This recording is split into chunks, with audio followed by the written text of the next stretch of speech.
コマンダンテ C40 で、40から45クリック 40에서 45 클릭. で、もう一つは10回に分ける。 이 분쇄도 진짜 써보지 않았던 분쇄. 이거 봐봐. 진짜 굵어. 30g씩 10번이죠? 마지막 100까지. 아, 진짜 질감이 젤리 같다. 그래서 오늘은 뭐 리뷰라고.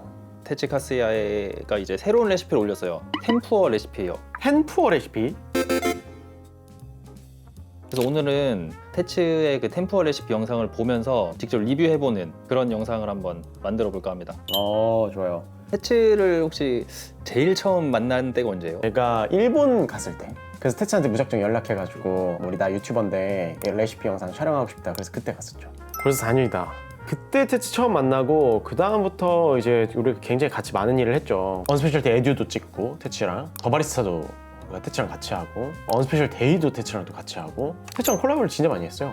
분쇄도 가이드도 태츠가 추천해 줬잖아요. 프러치에서 상 탈 때 태츠가 추천인이었어. 너무 좋은 친구죠 진짜. 우리 뭐 구독자분들이나 이 영상 보시는 분들 많이 아시겠지만 태츠는 그냥 월드 바리스타 챔피언이라는 수식어로 표현될 사람이 아니에요. 엄청나게 많은 영향을 준 바리스타거든 태츠가. 2016년인가 월드 브로스컵 우승하고 46 레시피로 핸드드립계 약간 신드롬을 일으켰단 말이에요. 그때까지만 해도 핸드드립 되게 어렵게 느껴진 시기였거든. 우리나라는 초창기 때 키사텐이라는 그 일본식 어떤 점드립 그런 핸드드립의 영향을 많이 받았단 말이에요. 그래서 핸드드립 자체가 되게 어려운 거였어. 그래서 우리가 옛날에 추출할 때는 막 배울 때 자세나 뭐 기울기나 그리고 점드립하는 방법이나 막 이런 것들 진짜 많이 연습했단 말이에요. 그러니까 어떻게 보면 핸드드립이 약간 장인의 그런 어떤 경지에 있는 사람들이 할 수 있는. 근데 태츠가 핸드드립 누구나 쉽게 낼 수 있다. 그래서 4대6 레시피를 딱 전파한 거야. 근데 그게 약간 충격이었지. 우리가 때론 그러잖아. 전문성을 어필하기 위해서 일부러 어렵게 말할 때도 있잖아. 근데 태츠는 오히려 그거를 엄청나게 간단하게 풀어버렸지. 이렇게 쉽게 낸다고? 걔 태츠 어렵게 얘기 안 해요. 전체가 300g이라 한다면 그 중에서 4 여기다 붓고 6은 여기다 부어야 돼요. 그래서 그 레시피에 엄청나게 많은 사람들이 공감했고 실제로 그 레시피를 썼는데 커피가 너무 맛있게 추출됐었지. 지금 선수들 뭐 월드 브로스컵 챔피언들 뭐 이런 사람 다 태츠 영향 엄청 많이 받았을걸요. 단순히 챔피언이 된 것뿐만 아니라 그렇죠. 엄청나게 홈카페 이런 커피 문화에 기여를 진짜 많이 한 친구예요. 태츠가 옛날에 올린 하리오랑 같이 찍은 레시피가 그 영상에 조회수가 진짜 많이 나왔어. 근데 그런 친구가 이제 세계를 제패한 지 10년 드디어 최신 드립 커피 레시피를 완성했습니다. 작정하고 지금 낸 레시피잖아요. 영상 보셨나요? 못 봤어요 아직 한 번도. 오늘 제가 촬영을 위해서 참았습니다. 테츠 커피를 좀 많이 마셔보셨잖아요. 그 제일 큰 특징이 뭐라고 생각하세요? 그냥 밸런스가 진짜 좋아. 어느 하나가 튀지 않아. 우리 언페이지에서 항상 그 강조하는 게 입안에서의 어떤 흐름이거든요. 왜냐면 우리는 좋은 커피 쓰기 때문에 어차피 향미는 잘 나요. 커피가 가지고 있는 캐릭터 좋아.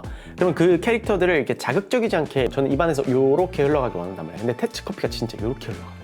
그러니까 그 밸런스를 잡는 게 쉽지가 않거든. 산미가 팍 튀거나 커피가 꺼지는 게 아니라 입 안에서 굉장히 단맛 중심으로 그 향미들이 잘 느껴질 수 있는 질감 정도로 표현을 해요, 태츠가. 그래서 그런 게 너무 맛있어. 한번 볼까? 네. 아, 쉽네요. 超粗挽き長時間の入れ方をもう一度なんかみんなに 길게. 知ってももうこれは 이 그라인더 언스페셜티. 이거를 로고를 언스페셜티로 돌려놓고 쓰고 있네? 대박이다. 그때 저현대 팝업 때 와가지고 게스트 바리스타로 태츠가 같이 했을 때 우리가 선물해 준 거거든. 왜냐면 코만단테가 그 각인을 잘 안 해줘요. 근데 진짜 저희가 특별히 이제 이번에 각인을 해서 준 거잖아요. 그래서 태츠 너무 좋아했어. 이거 심지어 오늘도 못 써요. 나도 없거든. すごいポイントとしてはすごいというか、まあ、レシオは基本1対15です。はい。なのでまあ46と一緒だよね。はい。なので20使うなのでまあ46と一緒だよね。はい。なので20使うとしたら300注ぐ。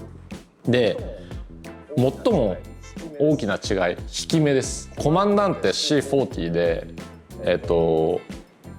40から45クリック 40에서 45っていう코만단테 多分 하고. でもう一つは10回に分ける注ぎをやってみましょう。ちなみにこれ俺のアンスペシャリティ友人韓国のアンスペシャリティアンスターが 뭐야. 완전 샤라웃 했네? かっこいいね。 아 진짜? 粒って感じ。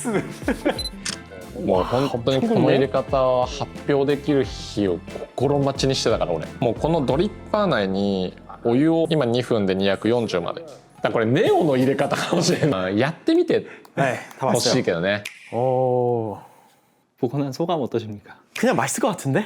아, 근데 이런 또 생각을 한다는 것 자체가 진짜 대단한 거예요. 정말 우리가 항상 하던 대로 하는 게 익숙하기 때문에 새로운 도전을 한다는 게 되게 쉽지가 않단 말이에요. 근데 그 정도 분쇄도로 이렇게 해보면은 더 좋겠다라고 생각을 하고 또 실제로 실험해보고 결과를 공유하는 거잖아요. 이 레시피를 정리하자면 테츠가 이야기한 이 새로운 레시피는 그러니까 10번을 붓는 거예요. 10번을 나눠 붓는 거예요. 그리고 20g의 커피를 써서 1대15 비율로 300g 물을 붓는 건 동일해요. 근데 물 온도가 95에서 96도예요. 그리고 중요한 거는 분쇄도인데 코만던트 기준으로 40에서 45클릭이야.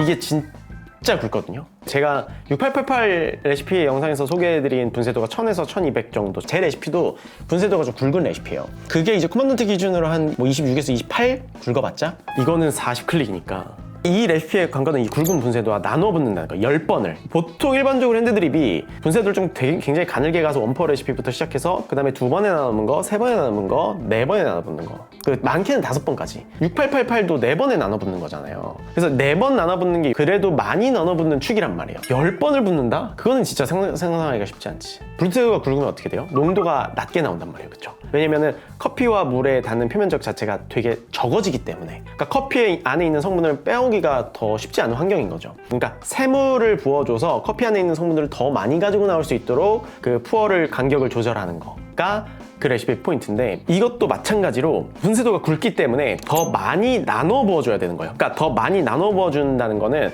결국에는 커피 안에 있는 성분을 더 많이 가지고 오겠다라는 뜻이거든요. 그리고 물 온도를 95도에서 96도로 완전 올려버리는 거예요. 최대한 추출력을 높이려고. 아니 그러면 이렇게 질문하실 수도 있어. 이 레시피를 뭐하러 그렇게 굵게 분쇄하고 많이 나눠 붓냐. 그냥 가늘게 분쇄하고 조금 나눠 부으면 효율적인데 근데 이게 굵게 분쇄하고 많이 나눠 부으면요 장점이 질감이 되게 젤리같이 표현이 돼요. 그게 뭐냐면 가느다란 분쇄도에서 푸어 수 자체를 좀 줄이면 이게 젤리 같은 질감을 표현하기가 되게 쉽지 않아요. 근데 굵은 분쇄도에서 여러 번 푸어하면 이 젤리 같은 질감을 살리기가 되게 쉽더라고요. 그거는 이제 계속 제가 테이스팅하면서 좀 느낀 점이에요. 왜냐면 제가 누누이 말씀드리지만 결국엔 좋은 커피는 맛있게 내려올 수밖에 없어. 왜냐면 그 커피가 자체가 가진 향미가 좋기 때문에. 그러면 우리가 지금 영역에서 디테일하게 푸어하려면 뭐냐? 결국엔 입 안에서의 흐름이란 말이에요. 질감. 그게 굉장히 밸런스 있어야 되는데 이 굵은 분쇄도에서는 그게 좀 더 유리하죠. 대신에 단점이 뭐냐면 결국에는 커피 안의 성분들을 그 캐릭터를 명확하게 표현을 하지 못하는 건데 그런 걸 이제 온도나 나눠 붓는 거를 통해서 해결을 하는 거죠. 그래서 아마 그런 관점으로 이 레시피를 만들지 않았을까 싶고 한번 저 내려볼게요. 일단 커피는 7월에 저희가 또 커피와랑 월팩을 진행해서 이건 본 제품은 아니에요. 저희가 미리 테스트하는 샘플인데 테츠가 쓴 커피와 그래도 비슷하게 저는 그러면 엘살바도르 엘코나카스 게이샤 내추럴 이거 먹게요. 이건 진짜 너무 좋은 커피예요. 이 생두를 저희가 구매한 생두거든요. 판매하기가 너무 아까웠다. 게이샤가 가지고 있는 고급스러운 꽃향, 자스민, 그리고 시트러스한 오렌지, 뭐 복숭아, 그리고 약간 은은한 홍차 같은 느낌도 굉장히 매력적인 커피고 그냥 제가 너무 좋아하는 노트들 다 가지고 있어요. 내추럴인데 되게 깨끗한 내추럴. 제가 알기로는 이 농장이 COE 이번에 2등 했거든요. 1등이랑 점수 차이가 0.25점인가? 엄청 안 나요. 20g. 일단은 좀 테스트는 45클릭으로 했잖아요. 근데 40에서 45클릭을 추천했으니까 40클릭으로 1, 2, 3, 4. 이 분쇄도 진짜 써보지 않았던 분쇄도. 일단은 린싱을 좀 해보자. 와, 우리 이거 분쇄도 가이드로 한번 재볼까? 평균 크기가 1600 마이크론, 1600에 1700 정도는. 와, 처음 봐요 이 수치. 이거 봐봐, 진짜 굵어. 이 정도 분쇄 놓으면 근데 진짜 육식맨님이 옳았던 거 아니야? 정말로? 더 찍어볼까? 다 뿌려도 한 1500 정도. 1500에서 1700 정도는 생각해야겠다. 저희는 백산수로 준비했고 96도로 했고요. 필터도 세팅이 똑같아요. 가능한 한 똑같은 필터를 준비를 했고 일단 20g을 먼저 분쇄를 해주겠습니다. 진짜 쉽다. 싱을 먼저 해주겠습니다. 네오 써보셨어요? 내가 써봤죠. 그때 테스트할 때. 근데 하리오보다 조금 더 빨라요. 엄청 많이 빠르진 않고 30g씩 10번이죠. 뜸은 30초. 처음에 뜸을 들일 때는 물줄기를 얇게 해주는 게 좀 포인트겠네요. 30g이 생각보다 다접시기에 작으니까 적절하게 고루고루 뽑아주려면 그래서 지금부터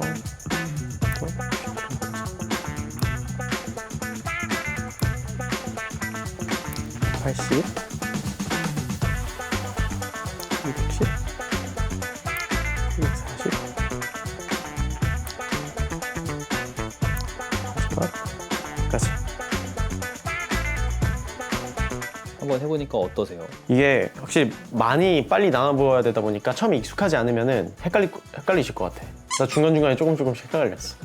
3분 한 4초에 위에 있는 물은 다 빠졌고요. 그리고 이게 물줄기 조절이 조금 그 뜸 들이는 단계에서는 좀 필요할 것 같아. 근데 사실 막 어디 안 갔다고 해서 막 망했다 이렇게 생각 안 하셔도 될 것 같긴 하거든요. 오케이. 야 진짜 굵다 문제도. 오케이. 두근두근 마셔보겠습니다. 저희 월픽 곧 할 잔이라고 합니다. 이거요? 아, 자.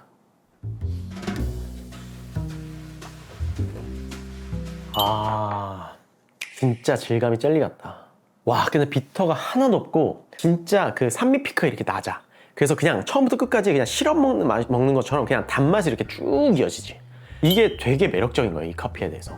지금 이게 꽤나 라이트 로스인 커피란 말이에요. 물론 커피가 너무 워낙에 좋기 때문에 어떻게 내려도 맛은 있지만 이런 질감을 입안에서 구현하는 건 이 분쇄도와 이 푸어밖에는 구현을 못하는 거야.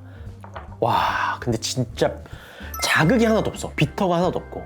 그러니까 이게 딱 제가 원하는 이런 흐름인 거예요. 향미는 어차피 커피가 결정해 주는 거니까. 물론 그 향미의 어떤 컬러는 내가 이렇게 좀 어떤 추출 변수로 바꿀 수 있는데 그 본연의 향미는 사실 커피가 가진 캐릭터란 말이에요. 그죠? 그 향미를 내 입 안에서 어떤 밸런스로 어떤 자극의 강도로 표현하느냐, 이게 진짜 어떻게 보면 브루어의 되게 중요한 역할이라고 생각하거든요, 저는. 근데 어떤 사람들 입장에서는 플랫하다, 뭔가 커피가 가지고 있는 성분을 다 가지고 오지 못했다라고 생각하실 수도 있어. 가는 분쇄도에서 오는 자극에 적응됐거나 아니면 실제로 그만큼의 성분을 더 많이 못 갖고 오기도 하지만, 근데 사실 저는 이 정도 농도가 조금 연하긴 하지만 분쇄도를 조금 더 가늘게 하면 저는 더 좋을 것 같긴 해요. 아마 한 2클릭 정도? 근데 저는 이런 커피를 되게 좋아하거든요. 그냥 이렇게 마시면 계속 마시는 거예요. 계속 들어가, 이거는. 그러니까 산미가 낮지. 근데 이게 보통 산미를 많이 표현한다고 할 때 뭐 분쇄도 우리가 가늘게 가는 경우도 있고 굵게 가는 경우도 있단 말이에요. 근데 굵게 가도 산미가 높은 경우들이 있어요. 보통 일반적으로 굵게 가면 산미가 높아진다고 생각해요. 왜냐면 이게 산미라는 게 사실 각자마다 이 산미를 표현하고 해석하는 그 느낌, 산미의 느낌이 다르거든요. 단맛도 마찬가지야. 우리는 이걸 달다라고 표현하지만 기본적으로 단 거를 좀 더 다크로싱 돼야 달다고 느끼시는 분이 있고, 그러니까 텍스처로 달다고 느끼시는 분이 있고 향미로 달다고 느끼시는 분도 있고, 이걸 사실 칼리브레이션을 우리가 먼저 해야 되는데 얘 자체는 지금 굉장히 튀는 산미가 느껴지지 않아요. 그쵸? 굉장히 달게 쭉 빠지잖아, 처음부터 끝까지. 나는 이 질감이 너무 좋아. 그러니까 저는 카페 가서 이런 질감을 만났을 때 되게 완성도가 높다고 느껴요. 그게 진짜 디테일이거든. 근데 이 커피 너무 맛있다. 근데 화가 로스팅 너무 잘하니까 요즘에 커피가 폼 진짜 좋아요. 이 자스민, 진짜 자스민 그 자체야. 너무 맛있다. 마시면 마실수록 더 맛있다. 정말. 혹시 피로도가 좀 적은 것 같아요. 입에서 피로도가 적지. 맞아. 나는 이거 진짜 한 번씩 꼭 한번 도전해 보셨으면 좋겠다. 집에서 한 번씩 해보세요, 여러분. 테츠가 영상에서도 이야기했지만 이게 그냥 네오라서 되는 게 아니라 사실 네오랑 하리오랑 추출 속도 시간 차이는 좀 있지만 그게 막 드라마틱하게 크진 않거든요. 그렇기 때문에 하리오로 충분히 적용하실 수 있어요. 도직량은 웬만하면 20g 맞추시는 게 나을 것 같아요. 왜냐면 도직량이 적어지면 이게 농도가 훨씬 더 드라마틱하게 빠지거든요. 도직량은 웬만하면 20g으로 고정해 주시고, 그 다음에 추천하는 커피는 커피와 걸로 충분히 이 레시피로 도전해보셔도 좋을 것 같아요. 이 레시피는 라이트 로스팅을 더 추천드리긴 해요. 이 정도 질감의 표현이 장점인 커피는 라이트 로스팅이거든. 게이샤나 에티오피아나 케냐 뭐 이런 커피로 한번 도전해보셔도 좋을 것 같아. 그리고 한번 해보시고 너무 연하게 느껴져 라고 하시면은 분쇄도를 한 2칸에서 3칸 정도 좀 더 뭐 가는 쪽으로 조정을 하셔서 또 시도해보시면 어떨까 싶어요. 왜냐면 이 질감을 한번 경험해보셨으면 좋겠어, 나는.